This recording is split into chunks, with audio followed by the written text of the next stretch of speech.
नमस्कार। हिंदी साहित्य के विभिन्न पक्षों का हम अध्ययन कर रहे हैं और इसी क्रम में जब हम हिंदी साहित्य की विवेचना करते हैं, हिंदी साहित्य के इतिहास का अध्ययन करते हैं और विभिन्न जो जेनर है, विभिन्न जो फॉर्म्स हैं, विभिन्न जो रूपबंध हैं, विभिन्न जो विधाएँ हैं, जब हम उनका अध्ययन करते हैं तो बहुत सारी संकल्पनाएँ और अवधारणाएँ वहाँ पर सामने आती हैं। और ये जितनी भी अवधारणाएँ रही हैं, वो साहित्य के अध्ययन में एक विशिष्ट भूमिका का निर्वहन करती हैं। जब हम आधुनिक हिंदी साहित्य का अध्ययन करते हैं और उसका आलोचनात्मक विवेचन करते हैं, तो उन सभी में इन अवधारणाओं की महत्वपूर्ण भूमिका नज़र आती है।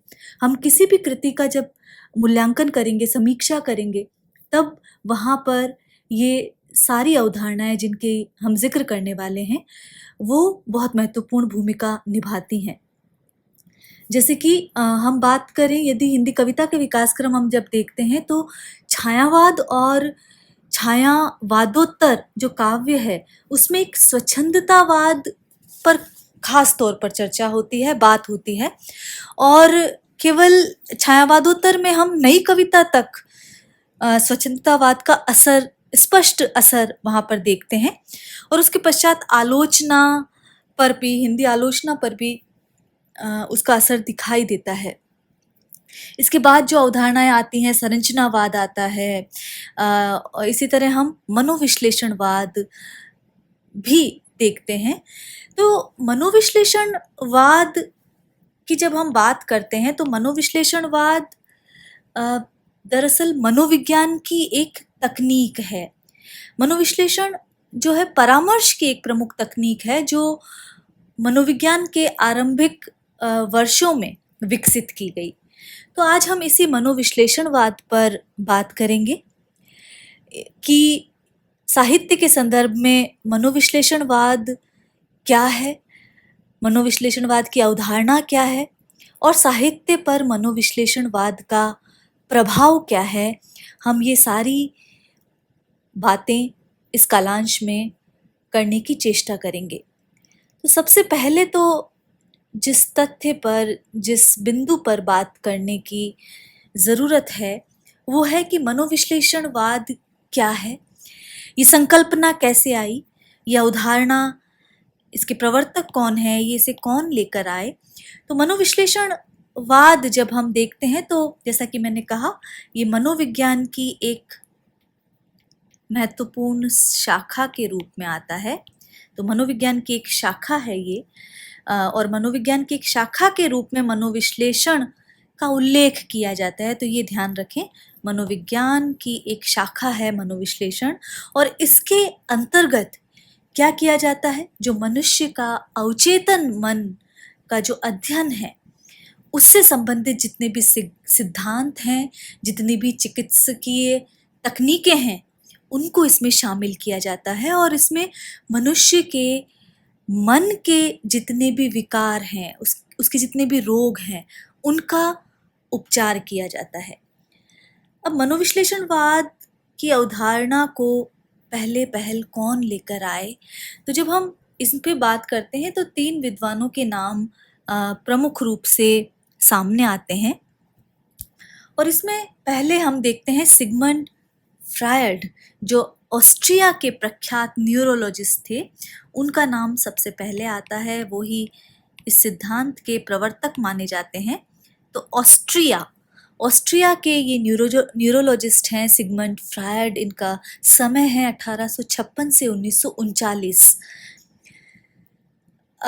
एक और बात यहाँ पर महत्वपूर्ण है कि मनोविश्लेषण को विज्ञान माना जाए या नहीं, ये भी विवाद का विषय है, लेकिन इससे मानव अध्ययन, जो साइको एनालिसिस है, मनोविश्लेषण है, इससे मानव मन का अध्ययन बहुत भलीभांति किया जा सकता है। उस दृष्टि से ये बहुत महत्वपूर्ण है।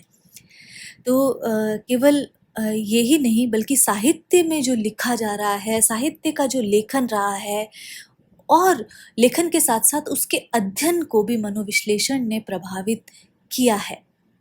सिगमंड फ्रायड के जब योगदान को देखते हैं तो सिगमंड फ्रायड यहाँ पर बहुत सारी स्थापनाएं करते हैं, लेकिन इनके सर्वाधिक योगदान के साथ साथ जो सिगमंड फ्रायड के शिष्य हैं एल्फ्रेड एडलर और कार्ल गुस्ताव युंग, इन्होंने भी मनोविश्लेषण शास्त्र के विकास में महत्वपूर्ण भूमिका निभाई है।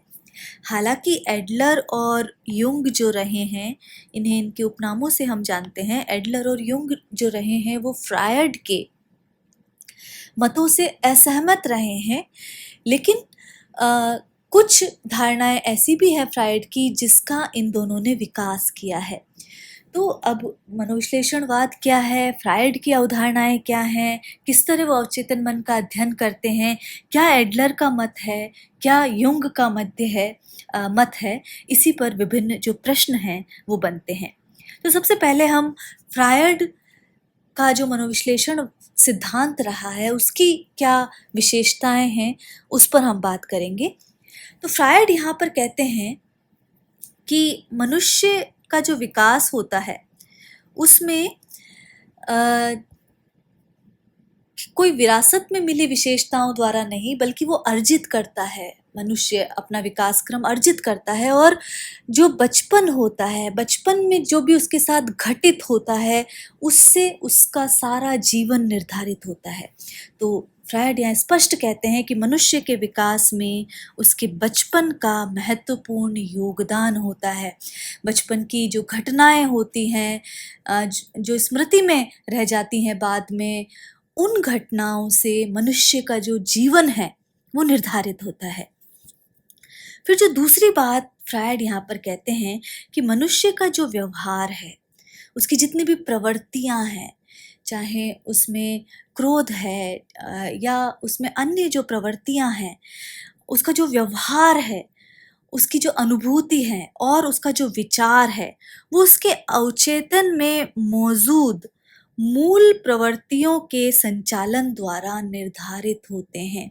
तो अवचेतन में जो मूल वृत्तियां रही हैं, मूल प्रवृत्तियां रही हैं, वो मनुष्य के सारे व्यवहार को संचालित करती हैं, और वो इतनी सूक्ष्मता से संचालित करती हैं कि मनुष्य का उन पर वश ही नहीं रहता।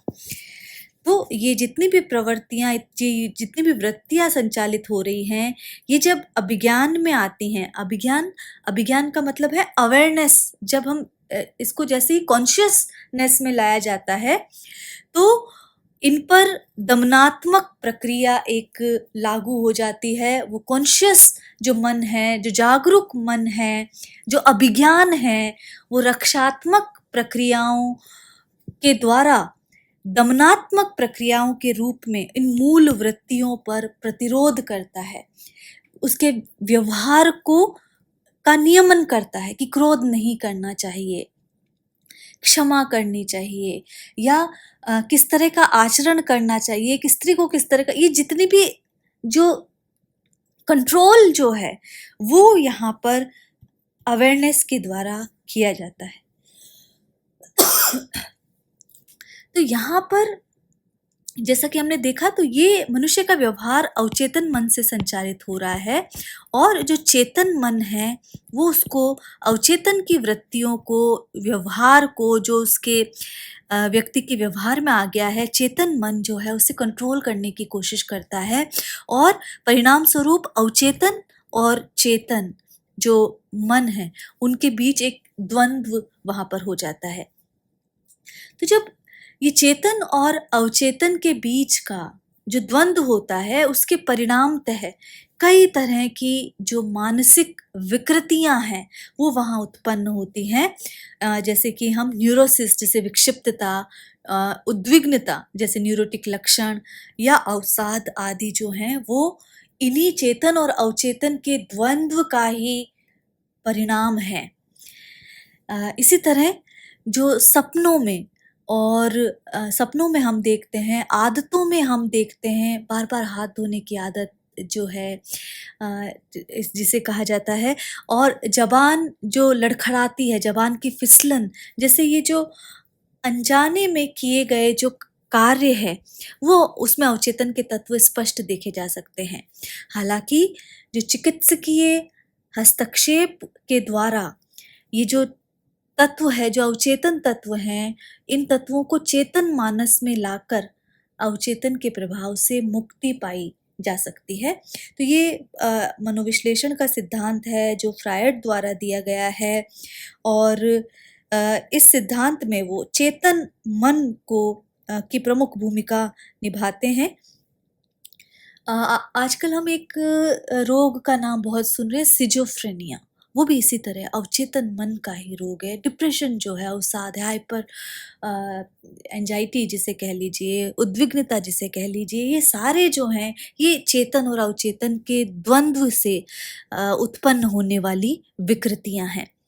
तो फ्रायड का कहना है कि मनुष्य जब अपनी इच्छाएं, जो मूल वृत्तियां हैं या जैसे कि जो यौन कामनाएं हैं, उन ज़रूरतों को जब पूरा नहीं कर पाता है, तो वह उन्हें अपने अवचेतन में उन्हें दबा देता है।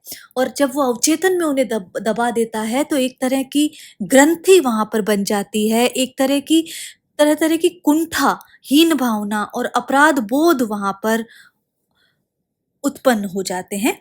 फ्रायड ये बात कहते हैं और इसके माध्यम से ही वो मनोविश्लेषण के सिद्धांत की बात करते हैं।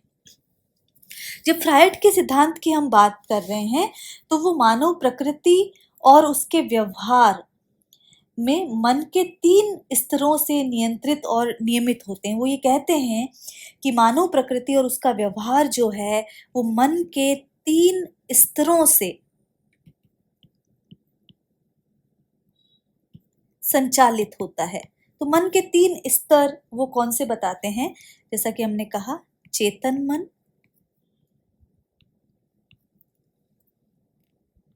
जिसे कि कॉन्शियस माइंड कहा गया है।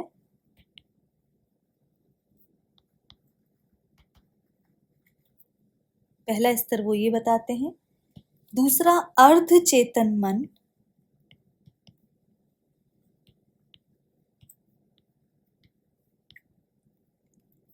जिसे वो सबकॉन्शियस माइंड बताते हैं।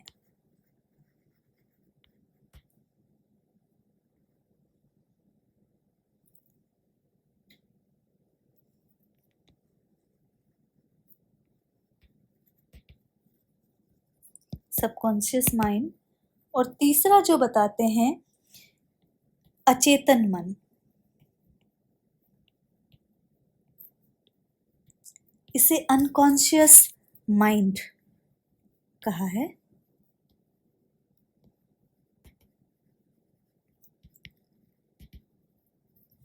तो यहाँ पर फ्रायड ये कहते हैं कि मानव की जो प्रकृति है, मानव का जो व्यवहार है, वो इन मन के 3 स्तरों द्वारा, जो कि चेतन मन, कॉन्शियस माइंड, अर्धचेतन मन, सबकॉन्शियस माइंड और अचेतन मन, अनकॉन्शियस माइंड जो हैं, इनसे नियंत्रित और नियमित या रेगुलेट होते हैं। तो वो ये बताते हैं।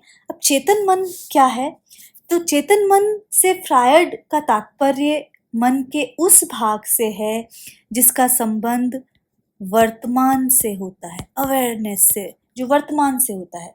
इसमें वो सारे मानसिक तत्व शामिल हैं जिनके बारे में एक व्यक्ति दिए हुए क्षण में जागरूक होता है। व्यक्ति जो कुछ भी प्रत्यक्षण करता है, वह थोड़ी देर के लिए तो चेतन में रहता है, पर जैसे ही व्यक्ति का ध्यान उस होड़ से हटता है, वह तुरंत अर्धचेतन में चला जाता है, जो बाद में अचेतन का एक हिस्सा होता है। तो जो तत्क्षण जो काम कर रहा है, जो वर्तमान है, वो चेतन मन है। लेकिन वर्तमान में किसी कार्य को करके जब व्यक्ति उस कार्य से दूसरे कार्य पर पहुंचता है, तो वही कार्य अर्धचेतन बन जाता है और बाद में वो अचेतन मन में स्मृति के रूप में हो जाता है। तो ये चेतन मन हुआ। तो चेतन मन से फ्रायड का तात्पर्य वर्तमान से, जिसका संबंध वर्तमान से है। इसी तरह जो सबकॉन्शियस माइंड है, जो दूसरा मन का स्तर बताया है, वो चेतन और अचेतन के मध्य का भाग है, अर्थात न पूर्णतः चेतन है वो, न पूर्णतः अचेतन। तो इसमें अनुभूति, इच्छाएं, विचार और भाव होते हैं। अनुभूति, इच्छाएं, विचार और भाव जो हैं,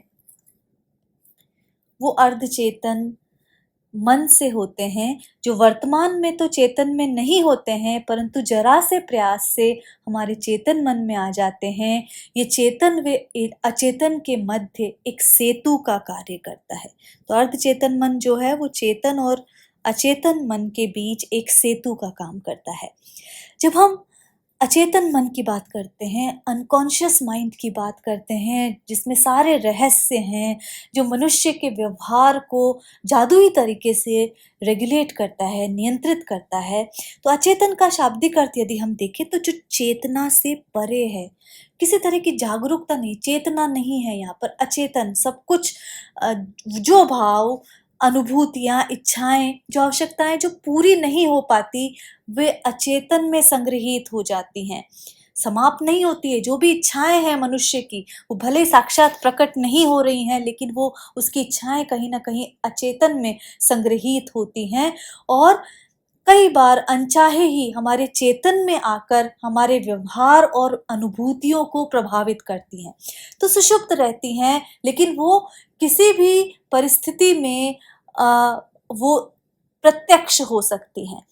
तो ये अचेतन में संग्रहित रहती हैं, लेकिन समाप्त नहीं होती और ये किसी भी समय या किसी भी परिस्थिति में अनचाहे ही हमारे चेतन में आकर हमारे व्यवहार, व्यक्ति की अनुभूतियों को प्रभावित करती है।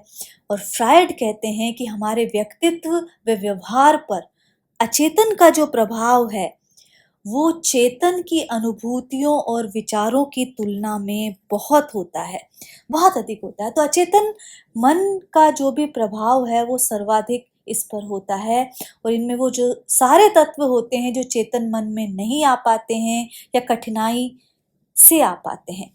तो अचेतन मन का सबसे बड़ा हिस्सा है, ये जो तीनों स्तरों में जब हम देखें तो सबसे बड़ा, सर्वाधिक बड़ा जो हिस्सा है वो अचेतन मन का हिस्सा है, जिसमें बाल्यावस्था की इच्छाएं, लैंगिक इच्छाएं, मानसिक संघर्ष से संबंधित इच्छाएं जो पूर्ण नहीं हो पाती हैं, वो अचेतन में संग्रहित हो जाती हैं और ये इच्छाएं चेतन में विकृत रूप में प्रवेश करती हैं। वहां पर उसी रूप में नहीं, वहां विकृति के रूप में प्रवेश करती हैं और मनुष्य के व्यवहार को कई बार असामान्य वहां पर बना देती हैं। तो दैनिक जीवन में जो व्यक्ति भूलें करता है, दैनिक जीवन की भूलों को फ्रायड इसी का परिणाम मानते हैं। जो भूल होती है, जो अचेतन मन द्वारा जो एक तो गलती होती है, जो जानते बूझते हो जाती है, लेकिन भूल अचेतन मन के कारण वहां पर की जाती है और इसी से जो दैनिक जीवन में की जाने वाली भूलों को फ्रायड ने इसी का परिणाम बताया है। उदाहरण के तौर पे जब हम देखें, हम अपने जीवन काल में बहुत सारे लोगों से मिलते हैं, लेकिन कभी कभी ऐसा होता है कि जब हम किसी व्यक्ति को देखते हैं तो उसे पहचान तो जाते हैं, लेकिन हमें उसका नाम याद नहीं आता है। तो इसका जो कारण है, हो सकता है कि वो उस व्यक्ति के साथ के कड़वे अनुभव हो सकते हैं जो अचेतन में विद्यमान हैं, या कुछ और कारण हो सकते हैं। तो इस तरह की जो भूलें हैं उनको फ्रायड अचेतन मन की देन मानते हैं। और जब फ्रायड मानसिक रोगियों के उपचार, जैसा कि हमने कहा कि वो एक चिकित्सक थे, तो जब वो मानसिक रोगियों के उपचार में अपने गहन अनुभवों को देखते हैं तो वो इस निष्कर्ष पर पहुंचते हैं कि मानसिक प्रक्रियाएं चेतन में ना होकर अचेतन में होती है। सामान्यतः चेतन की मानसिक प्रक्रियाओं से व्यक्ति अवगत होता है, परंतु अचेतन की मानसिक प्रक्रियाओं से अवगत नहीं रहता है। तो चेतन और अचेतन को समझने के लिए उन्होंने एक उदाहरण दिया कि पानी में डूबे बर्फ के एक टुकड़े से उसका उदाहरण उसका समझा जा सकता है कि बर्फ के टुकड़े का एक बड़ा भाग पानी में डूबा और अदृश्य रहता है, जो कि अचेतन मन है, अचेतन के समान समझा जा सकता है। और चेतन मन उस विशाल खंड का जो पार्शियल, जो दृश्य हिस्सा, जो छोटा हिस्सा, जो आकार में अपेक्षाकृत बहुत छोटा है, जो दिखाई दे रहा है, वो चेतन मन की तरह है। तो इस तरह यदि कोई टुकड़ा बर्फ के ऊपर, तो अचेतन मन बहुत बड़ा है, चेतन मन जो है वो बहुत छोटा। तो बर्फ के पानी में डूबे बड़े टुकड़े की तरह ही अचेतन भी अदृश्य होता है, लेकिन व्यक्ति के व्यवहार को नियमित करता है, उसमें विकृतियां ला सकता है और इसके बारे में व्यक्ति को बहुत कुछ पता नहीं होता है। तो ये तो हमने जो 3 भेद देखे, जो मन की बात की, वो यहाँ पर उन्होंने बताया कि मानव प्रकृति और उसके व्यवहार, मन उसका व्यवहार जो है वो मन के 3 स्तरों से संचालित होता है। तो मन के 3 स्तर उन्होंने ये बताए। अब जो सब सिस्टम जो हैं, पर्सनैलिटी के जो उपतंत्र हैं, जिसे हम कहते हैं सब सिस्टम ऑफ पर्सनैलिटी, जिसे व्यक्तित्व के उपतंत्र, चूंकि ये पाश्चात्य विचारकों के सिद्धांत हैं, इसीलिए इनके जो पारिभाषिक शब्द हैं वो अंग्रेजी में हैं और वो समझने होंगे हमें। तो व्यक्तित्व के उपतंत्र वहाँ पर फ्रायड ने माने हैं और वो कहते हैं कि व्यक्ति का व्यवहार व्यक्तित्व के 3 महत्वपूर्ण उपतंत्रों की जो परस्पर अंतःक्रिया होती है उसके परिणाम होते हैं। और ये 3 उपतंत्र क्या है? पहला काम तत्व, जिसे कहा गया है, इसे ही इदम कहा गया है और इसे ही ईड इन्होंने कहा है। तो पहला जो उपतंत्र है वो है काम तत्व या इदम, या जिसे ईड कहा गया है। दूसरा है अहम, या जिसे इंग्लिश में ईगो कहा गया है। और तीसरा परा अहम, जिसे कि सुपर ईगो कहा गया है। तो ये इदम, अहम और पराहम क्या है?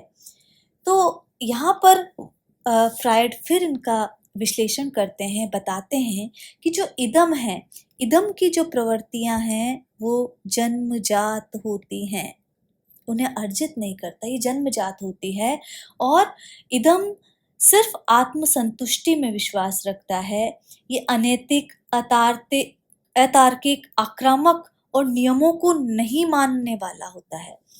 छोटे बच्चों का व्यवहार इदम के द्वारा नियंत्रित होता है, उन पर कोई कंट्रोल नहीं है। उनका वो जो जो चाह रहे हैं, जो जन्मजात जो प्योरिटी है वो वहाँ पर देखी जा रही है, उसमें वो नियमों को मानने वाला नहीं है।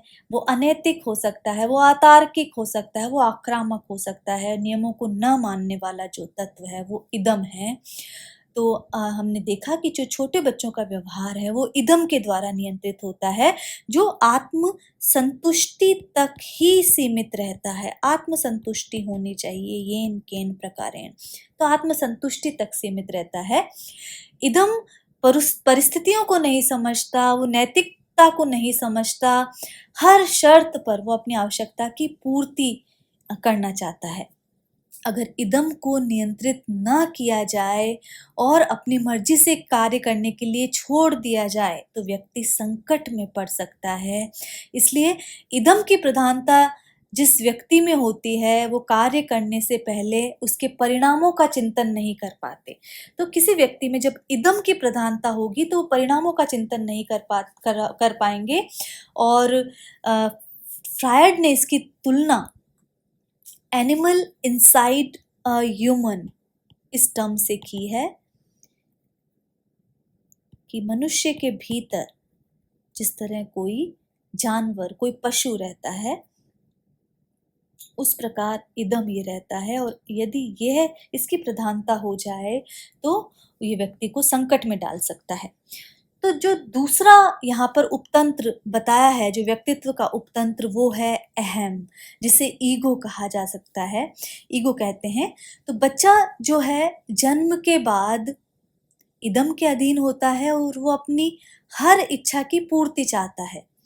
लेकिन जब सामाजिक और नैतिक मूल्यों के कारण उसकी हर इच्छा की पूर्ति नहीं होती है तो उससे क्या होगा? उसमें तनाव होगा, उसमें निराशा उत्पन्न होगी और वो धीरे धीरे बालक का जो संबंध है वो वास्तविकता से स्थापित हो जाएगा कि जो मैं सोच रहा हूँ वो सही नहीं है, मुझे क्या नैतिकता के दायरे में क्या चीज़ें करनी है, क्या नहीं करनी है। तो जब वो नैतिकता के दायरों में बंधने लगता है, उसे सामाजिकता का बोध होने लगता है, तो उस बालक में अहम का विकास होता है। तो इदम के बाद की जो स्थिति है वो अहम है, और यहाँ पर जब अहम का विकास होता है तो ये वास्तविकता का सिद्धांत पर, वो वास्तविकता को मानने लगता है कि सच्चाई क्या है। तो वास्तविकता के सिद्धांत पर जो ईगो है वो चलता है। तो ये एक तरह से ये जो अतार्किक तरीका था, इदम जितना अतार्किक था, यहाँ पर ईगो जो है वो तार्किक हो जाता है, वो लॉजिकल बात करने लगता है। तो यहाँ पर मैन इनसाइड अ ह्यूमन, जो इसकी बात वो करते हैं कि आदमी के भीतर एक आदमी निवास करता है जो कि परिणामों को सोच सकता है, जो कि तार्किक किसी इच्छा की व्याख्या कर सकता है और अपनी इच्छाओं को, अपने सोचने को तार्किक ढंग से उनका विकास कर सकता है। तो एक स्वस्थ व्यक्ति के लिए अहम का मजबूत होना अत्यंत आवश्यक है, और इसीलिए अहम को एक आदमी के भीतर का आदमी के रूप में समझा जा सकता है। इसके बाद जो तीसरा व्यक्तित्व का जो उपतंत्र है वो है परा अहम, जिसे सुपर ईगो कहा गया है, और यह व्यक्तित्व का नैतिक तंत्र है। ये जितना व्यक्ति नैतिक होता जाएगा वो उसका परा अहम उतना ही विकसित हो जाएगा। ये आदर्शों के अनुरूप कार्य करता है। जब हम सुपर ईगो की बात करते हैं तो वो आदर्शों के अनुरूप कार्य करता है। हमने देखा बच्चा बड़ा हो रहा है, बच्चा जब बड़ा होता है तो सामाजिकरण की प्रक्रिया में माता पिता के साथ, समाज के साथ तारतम्य स्थापित करता है, और बालक अपने माता पिता से सामाजिक दृष्टि से सही और गलत व्यवहार को जानता है, और माता पिता और समाज के नियमों और शिक्षा के अनुसार जब वो कार्य करता है तो बालक को वहाँ पर धनात्मक पुनर्बल मिलता है, रीइंफोर्समेंट मिलता है, उसे प्यार मिलता है, उसे प्रशंसा मिलती है, तो वो और इनके प्रति प्रेरित होता है। और नियमों का उल्लंघन जैसा करता है तो उसे पनिशमेंट मिलती है, उसे सजा मिलती है, जिससे बालक में क्या होगा, अपराध बोध उत्पन्न होता है। तो इस प्रकार इन सभी परिस्थितियों के गुजरने से जब वो ये समझता है, जब उसे प्रशंसा मिलती है, जब उसे सजा मिलती है विपरीत कार्य करने पर, तो धीरे धीरे उसमें परा अहम का विकास होता है। परा अहम भी इदम की तरह अवास्तविक है। तो जो हमने आदर्श की बात की, तो आदर्श तो अवास्तविक सच्चाई नहीं होती, अवास्तविक होते हैं। तो परा अहम भी अवास्तविक है, इदम भी अवास्तविक है। ये दोनों जो चीजें हैं जिनकी हम बात कर रहे हैं, इदम और परा अहम, ये दोनों ही अवास्तविक हैं। ये बिंदुओं का आप ध्यान रखें, क्योंकि वहां पर इस तरह के प्रश्न पूछे जा सकते हैं कि मनोविश्लेषणवाद के संबंध में कौन सा कथन असत्य है। ठीक है, तो जब हम बात कर रहे हैं कौन सी चीजें अवास्तविक है, तो इदम की तरह परा अहम भी अवास्तविक होता है, ये वास्तविकता का ख्याल नहीं रखता है। तो पराअहम जो होता है वो अहम को नैतिक कार्यों को पूर्ण करने के लिए बाध्य करता है। यहाँ पर तो नैतिक अनैतिक की कोई सीमा ही नहीं है, लेकिन यहाँ नैतिक कार्य करना है, कैसे भी नैतिक कार्य करना है, तो ये बाध्यता है यहाँ पर। पराअहम इस बात का ख्याल नहीं करता कि इससे अहम को वातावरण में उपस्थित किन किन परेशानियों का सामना करना पड़ सकता है। तो व्यक्ति को किन परेशानियों का सामना करना पड़ेगा, कितनी भी समस्याओं का सामना करना पड़े, लेकिन उसे एक आदर्श व्यक्ति के रूप में, समाज के एक आदर्श व्यक्ति के रूप में, एक तंत्र के रूप में जीना है। और इसीलिए पराअहम को हमने कहा है गॉड इनसाइड अ ह्यूमन, तो मनुष्य के भीतर का आदमी।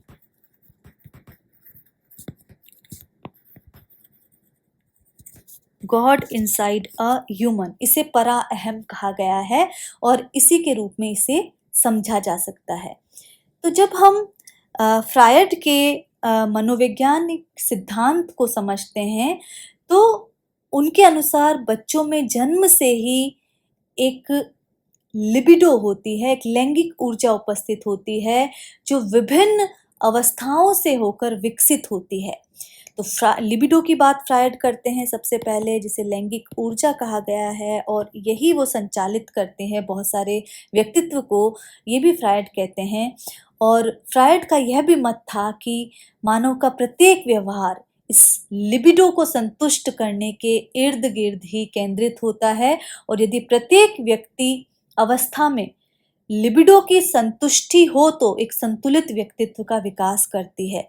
जब इसकी अति संतुष्टि अथवा अल्प संतुष्टि हो तो मनुष्य में एक असामान्य व्यवहार को जन्म देता है, और इसी तरह बहुत सारी जो विकृतियां हैं वो यहाँ पर उत्पन्न होती है। तो ये बहुत सारी जो लिबिडो की जो अवस्थाएं हैं वो यहाँ पर उन्होंने बताई, और फिर उसके बाद वो रक्षात्मक युक्तियों की भी बात करते हैं, और उसमें प्रतिगमन, प्रक्षेपण, ये सब महत्वपूर्ण है, लेकिन हम इतना डिटेल में नहीं जाएंगे। तो यहाँ पर आज हम सिर्फ फ्रायड की बात करेंगे कि फ्रायड ने जो बताया कि उन्होंने मन के 3 स्तर बताए, चेतन मन, अर्धचेतन मन और अचेतन मन। अर्धचेतन मन जो है चेतन मन और अचेतन मन के बीच की कड़ी है। चेतन मन वर्तमान है, और अचेतन मन की जब बात करें तो वो अनकॉन्शियस माइंड है, जो दैनिक जीवन की भूलों के लिए जो उत्तरदायी है, जो सब मन का एक सबसे बड़ा भाग है, जो अदृश्य है, जो अवास्तविक है, वो अचेतन मन है। तो मन के 3 स्तर बताए हैं, और इसी तरह उन्होंने जो व्यक्तित्व के सबसिस्टम 3 उपतंत्र बताए हैं, जिसमें ईड, ईगो और सुपर ईगो, इदम, अहम और परा अहम उन्होंने बताए। जो इदम है वो जन्मजात होता है, अतार्किक होता है, अनियंत्रित होता है, अवास्तविक होता है। ईगो जो है वो तार्किक है, वास्तविकता के सिद्धांत पर कार्य करता है, मैन इनसाइड अ ह्यूमन की सिद्धांतिकी पे कार्य करता है। और सुपर ईगो जो है वो नैतिक तंत्र एक तरह से विकसित करता है, मनुष्य का नैतिक तंत्र, सबल नैतिक तंत्र विकसित करता है, आदर्शों की बात करता है, और इसीलिए यह भी अवास्तविक होता है। अब इन सब की साहित्य में क्या उपादेयता है, साहित्य में किस तरह से मनोविश्लेषणवाद आता है, मनोविज्ञान आता है, हम उसे अगली कक्षा में देखेंगे। और साथ ही जो फ्रायड के जो शिष्य रहे हैं, एडलर और युंग, उनकी क्या मान्यताएं रही हैं, और वो किस तरह फ्रायड के मत से भिन्न मत रखते हैं, हम उसे भी जानेंगे। तो आज के लिए इतना ही। नमस्कार।